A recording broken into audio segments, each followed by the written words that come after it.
우리는 살면서 수많은 새로운 시작을 맞이합니다. 2026년이라는 새로운 시작을 우리 모두가 누리고 있습니다. 그리고 각자마다 또 새로운 시작을 준비하시는 분들이 있을 겁니다. 새로운 시작은 우리를 참 설레게 하고 기대하게 만듭니다. 저도 개척을 준비하면서 얼마나 기대감과 설레감이 있었는지 모르겠습니다.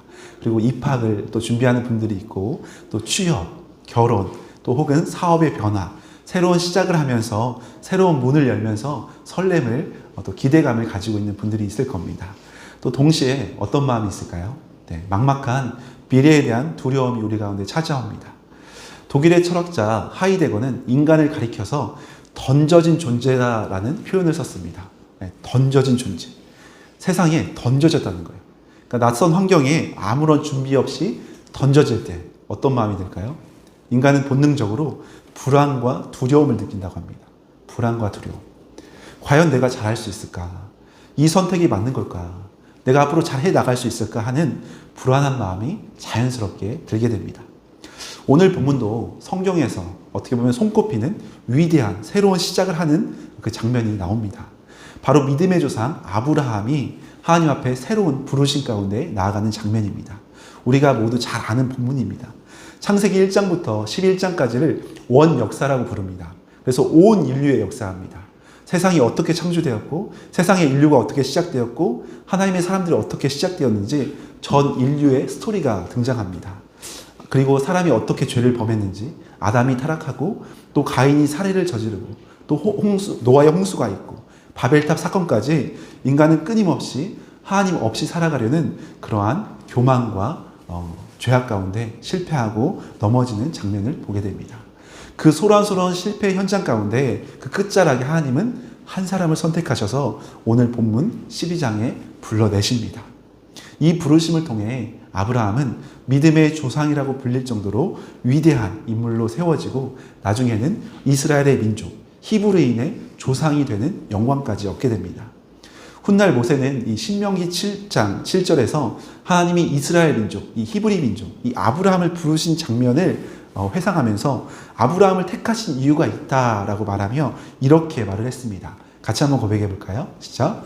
여호와께서 너희를 기뻐하시고 너희를 택하심은 너희가 다른 민족보다 수요가 많기 때문이 아니니라. 너희는 오히려 모든 민족 중에 가장 적으니라. 아멘. 마치 이것은 우리를 선택하신 것과 똑같습니다.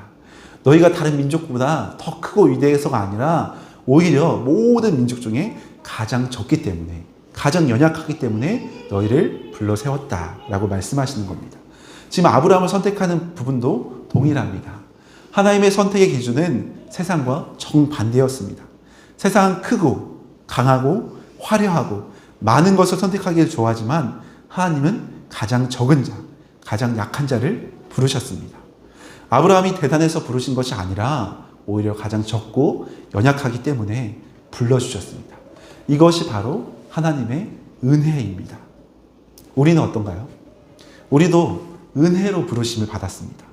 우리의 어떠함이 아니라, 우리의 수준이나 능력이 아니라 전적인 주님의 은혜로 부르심을 받아 지금 이 자리에 있습니다. 이 은혜의 부르심이 중요한 이유는 바로 앞장인 창세기 11장까지의 내용, 바벨탑 사건과 비교해보면 그 의미가 명확해집니다. 11장까지의 본문을 보면 사람들은 신할 평지에 모여 탑을 쌓았습니다. 더 높이 쌓아서 하늘에까지 닿아서 우리의 이름을 대자, 우리가 높아지자라는 꿈과 희망을 갖습니다. 자신의 힘과 능력으로 영광을 얻으려고 합니다. 우리의 이름을 내자. 그 결과는 처참한 실패와 혼란이었습니다. 그리고 흩어져 버렸습니다. 반면에 오늘 12장을 시작하는 하나님은 아브라함에게 정반대의 약속을 하십니다. 2절을 보니까 내 이름을 창대하게 해주겠다. 창대하게 해주겠다. 창대하게 해주겠다고 일방적인 약속을 하십니다. 유명한 팀 켈러 목사님이 이 두 장면을 비교해서 이렇게 말을 했습니다.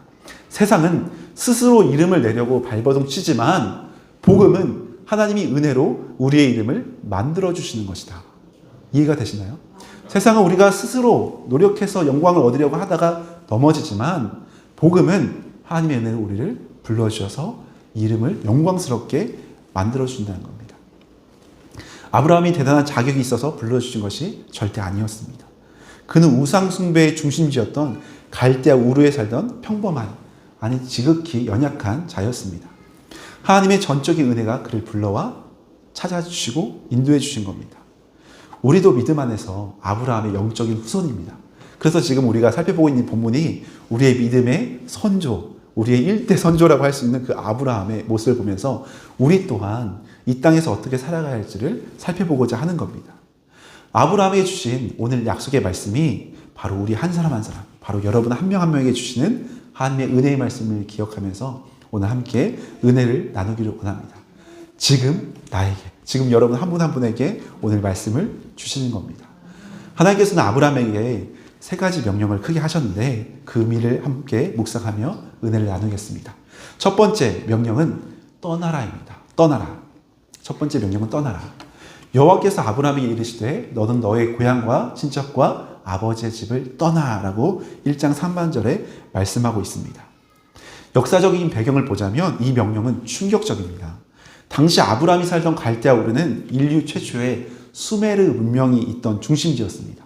지금으로부터 4,000년 전, BC 2000년경에 있었던 사건이었고 이미 2층 주택이 있었고 상하수도 시설이 갖추어질 정도로 굉장히 당시에 최첨단의 도시였습니다.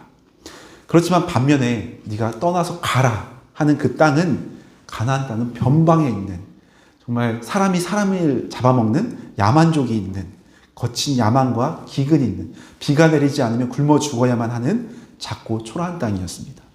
여기서 아버지의 집을 떠나 가라는 이 명령도 고대 근동사회에서는 있을 수 없는 일이었습니다. 아버지의 집은 생활의 모든 것이었거든요. 아버지의 집은 단순한 거주지가 아니라 경제적인 기반이면서 법적인 보호를 받는 곳이었습니다. 그러니까 사회의 유일한 울타리였습니다. 그래서 아버지의 집을 떠난다는 것 자체는 자신의 생명줄을 스스로 끊어버리고 나아가는 위험한 모험이었습니다. 그래서 여러분 또한 아버지의 집을 떠나 이 말을 들으면 어떤 생각이 드세요? 물론 우리 젊은이들은 야 이제 해방이다, 이제 자유다, 내가 독립하게 됐다라고 생각할지 모르겠습니다. 그런데 아마 대부분은 고생길이 열렸구나, 왜 하나님은 이런 힘든 일을 명령하시는가, 약간 부정적인 마음이 들지 않으세요? 뭔가 희생해야 할 것 같은, 뭔가 손해보며 떠나야 할 것 같은 그런 마음이 들 수 있습니다. 저는 이 설교 준비를 하면서 굉장히 조심스러웠어요. 왜냐하면 문자 그대로 여러분들이 피곤한 가운데 듣다 보니 자꾸 떠나 하다 보면 자꾸 떠나라고 하시나, 오늘 처음 왔는데 이제 시작한 개척교회인데 왜 힘들게 왔는데 왜 자꾸 떠나라고 하실까, 이 문자적으로 들으실까 봐 제가 굉장히 조심스럽습니다. 그렇지만 여러분 중에 한 분도 이 문자적으로 해석하실 분이 없다라고 믿습니다. 설교를 잘 들으시고 문자적인 해석이 아니라 깊은 이 의미를 우리가 발견하는 시간이 되었으면 좋겠습니다. 지난주까지만 해도 제가 설교할 때 컴이었거든요. 주님 안에 오라라는 컴을 오라 했는데 오늘은 떠나라예요.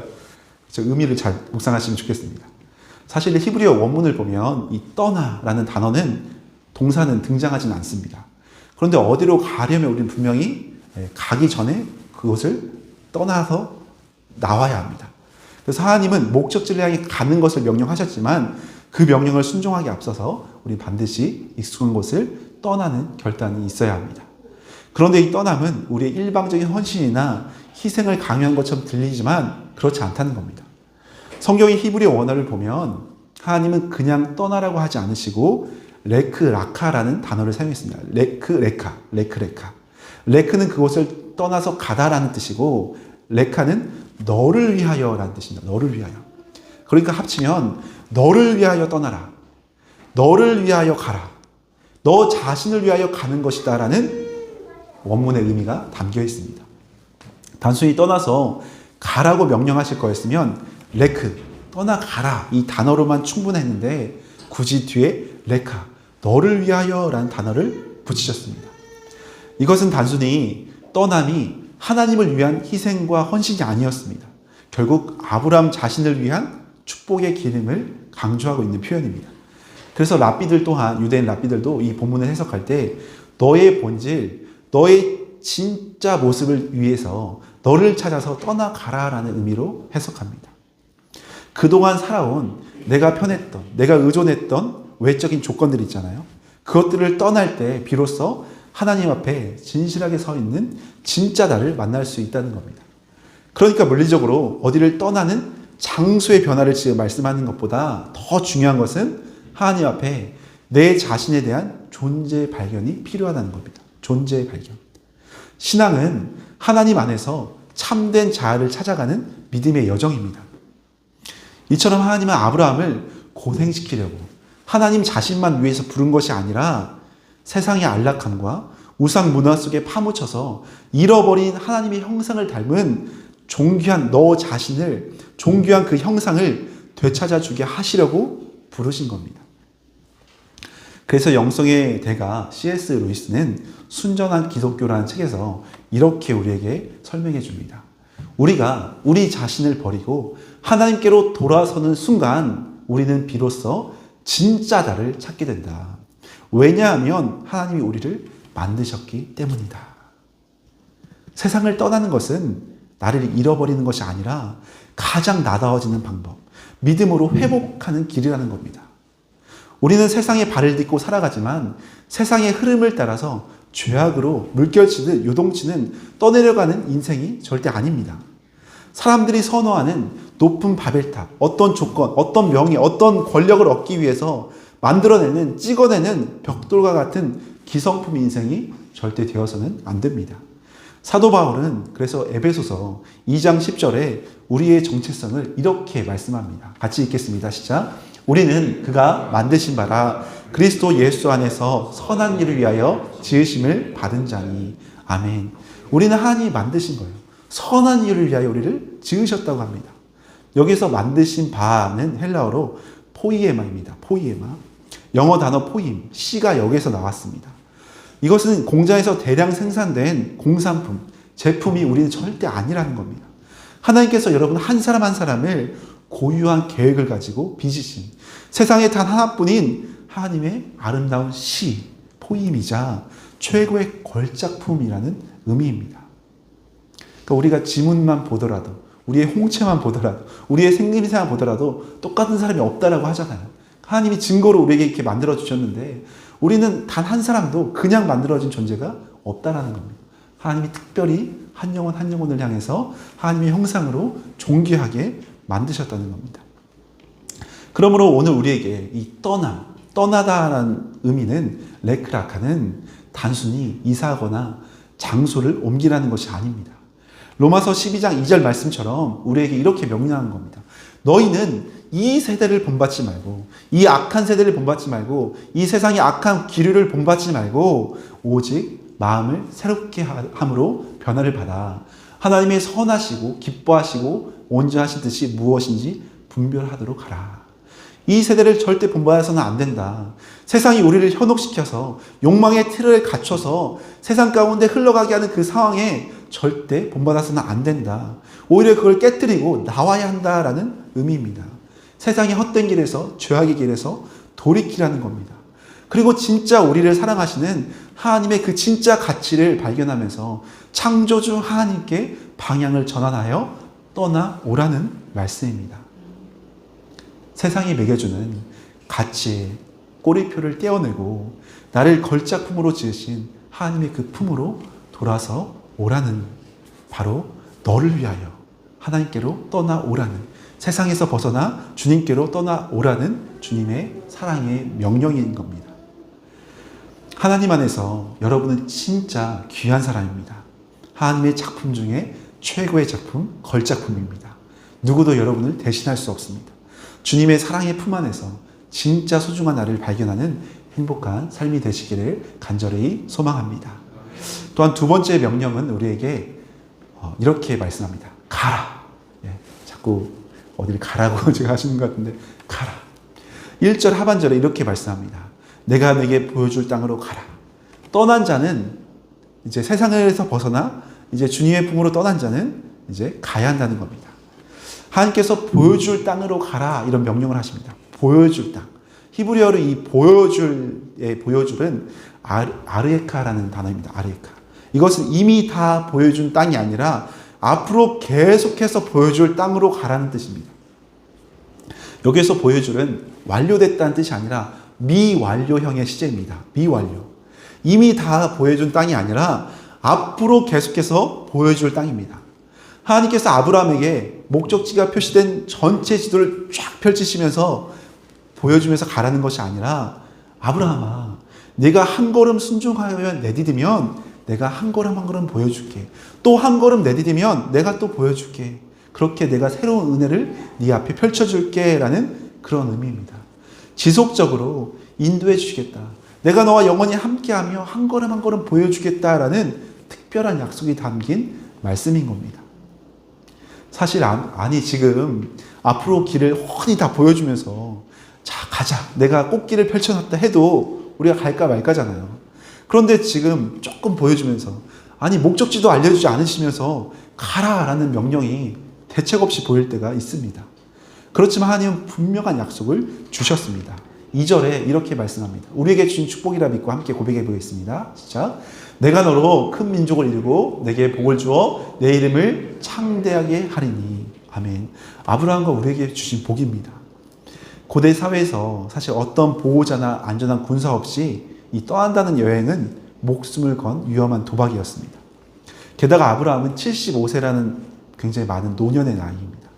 딸린 식소를 책임져야 할 가장입니다. 그런 그에게 불확실한 미래로 떠나라는 것은 얼마나 큰 두려움이었겠어요?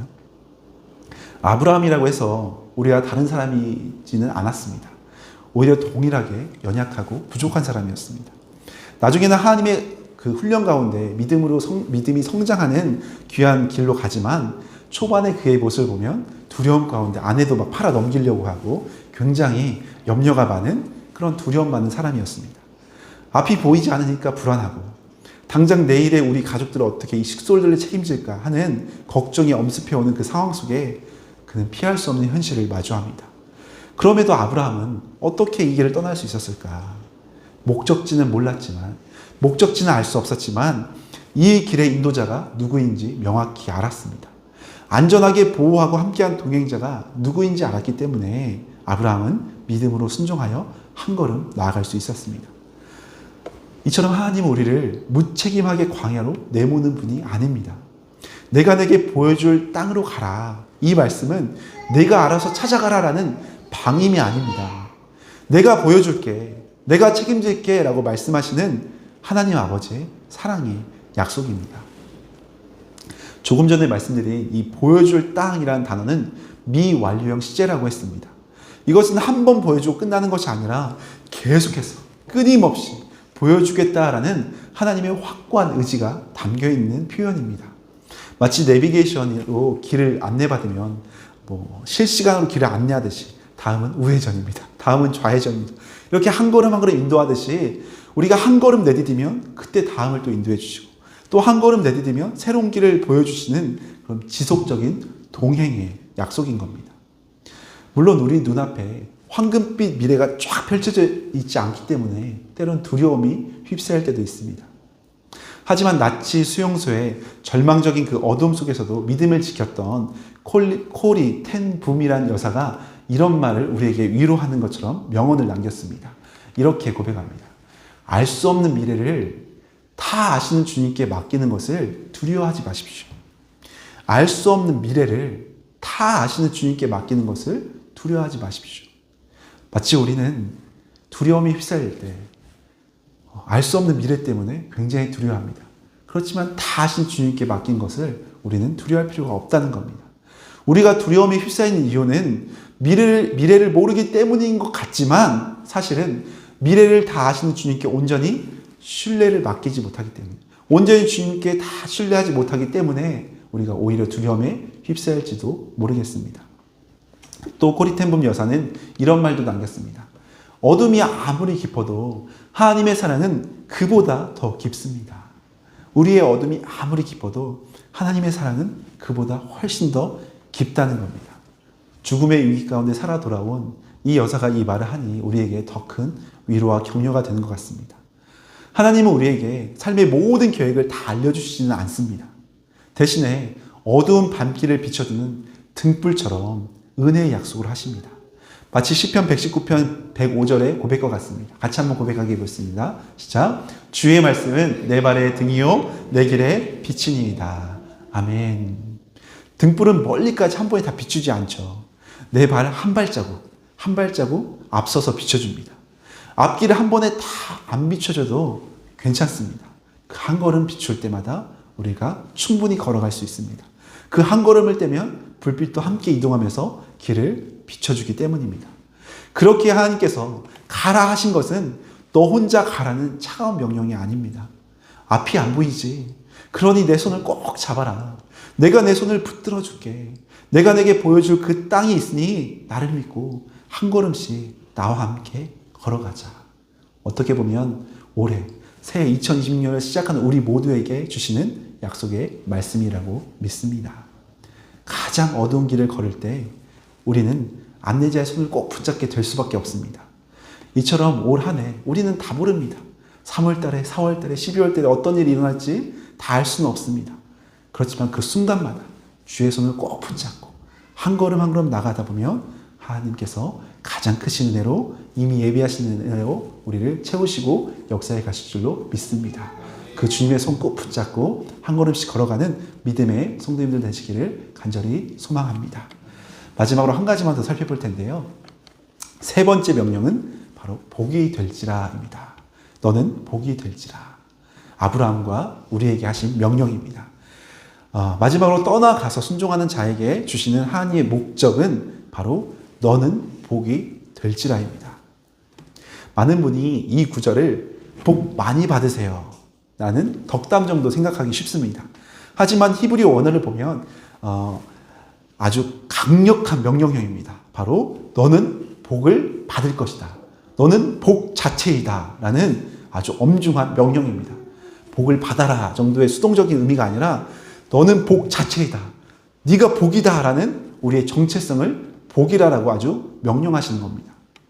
고대 근동사회에서는 신에게 빌어서 복을 얻어내는 것에 관심이 많았습니다. 지금도 비슷하죠. 사람들이 종교를 가지고 살아가는 것. 또 그리고 연초에 정말 부끄럽지만 많은 사람이 점집에 찾아갑니다. 그래서 점집이 지금 성수기라고 해요. 연말연시와 선거철이 성수기라고 합니다. 그래서 제가 얼마 전에도 어느 상가를 방문했더니 그 상가 이제 주인이 저쪽 건너편에 용한 그 역술인인데 거기 줄을 쓴다는 거예요. 연말연시만 되면. 그래서 사람들이 왜 이렇게 궁금해하는지 모르겠어요. 막 하는 거예요. 그게 사실 100% 맞는 것도 아닌데 궁금해서 찾아가는 겁니다. 왜 그렇습니까?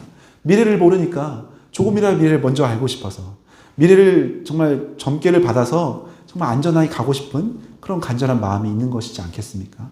초월적인 존재에게 복을 얻고 싶은 마음이 사람은 누구에게나 있을 수 있습니다. 그런데 하나님은 아브라함에게 전혀 새로운 차원의 요구를 하십니다. 3절에 이렇게 말씀하는 겁니다. 같이 읽어보겠습니다. 시작. 너를 축복하는 자에게는 내가 복을 내리고 너를 저주한 자에게는 내가 저주하리니 땅의 모든 족속이 너로 말미암아 복을 얻을 것이라 하신지라. 아멘. 땅의 모든 족속이 너로 말미암아 복을 얻을 것이다.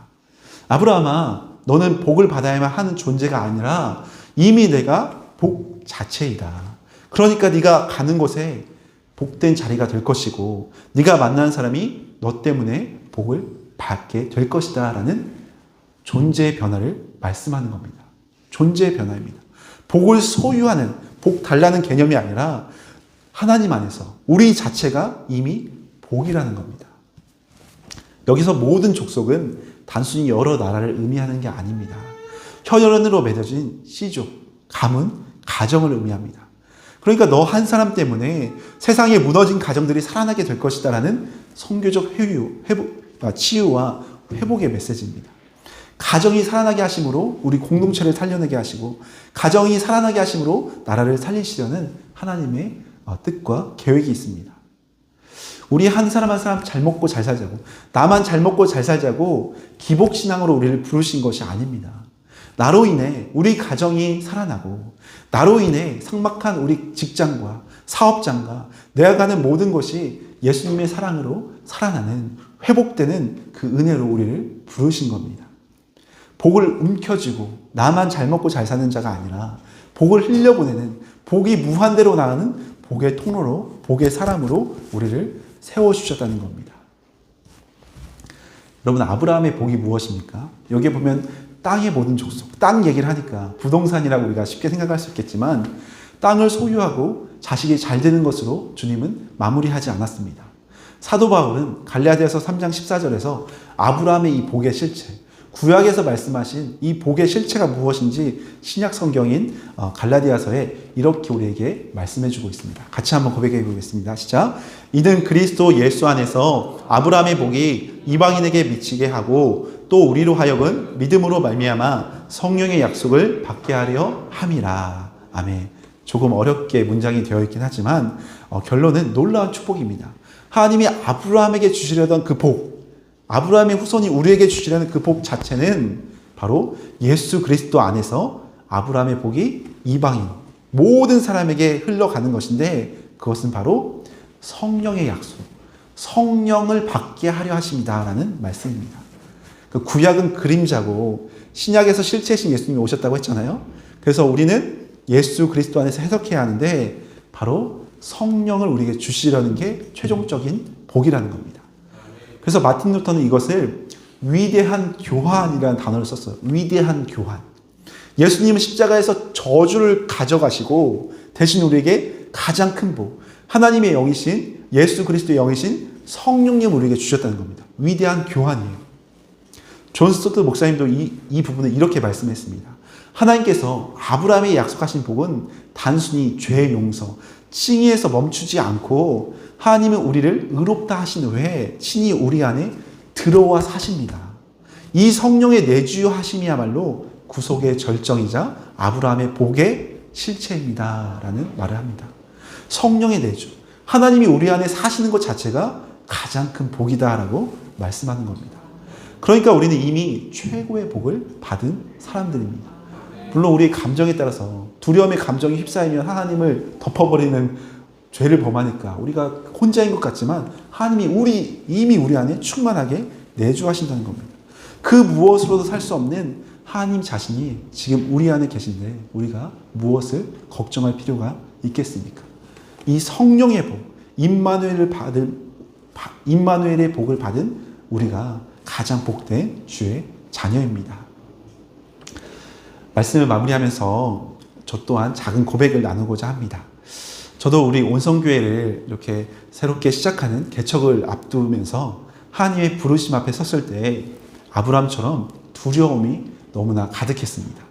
몸에 익숙한 안정된 생활을 내려놓고 아무것도 없는, 아무것도 보장되지 않은, 어디로 가야 할지 모르는 그런 새로운 시작을 결정하려고 했을 때 인간적인 계산을 내려놓기는 참 어려웠습니다.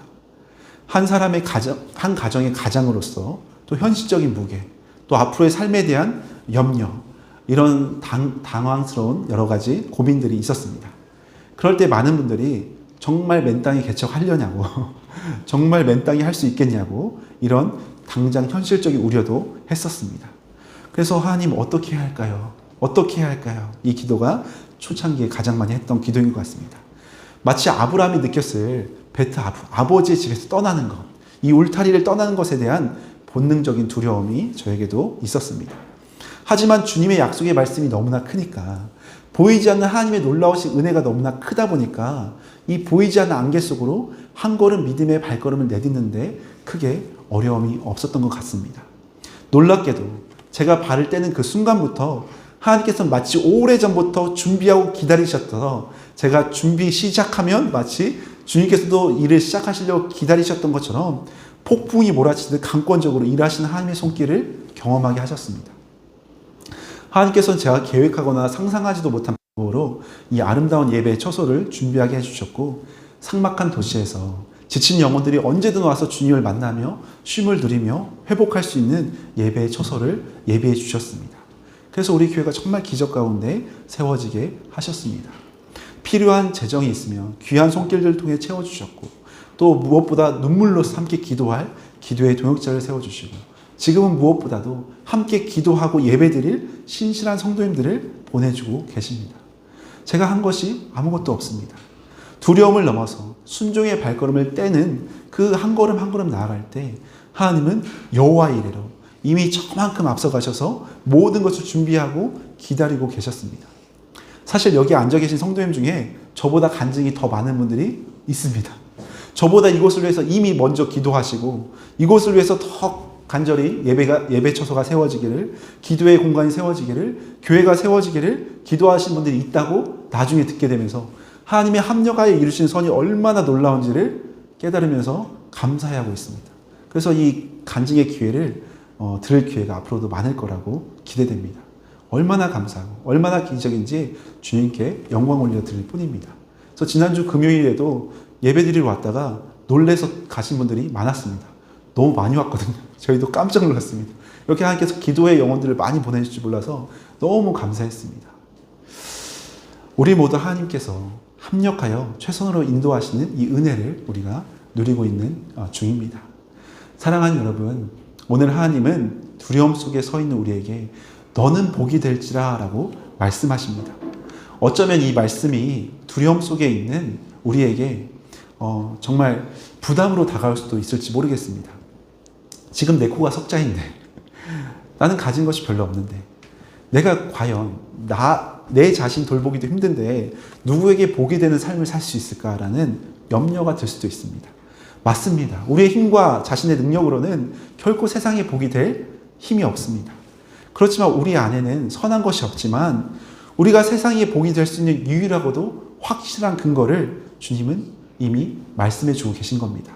우리 이미 안에 성령님이 계심으로 가장 위대한 복을 받았다라고 성경은 약속하고 있는 겁니다.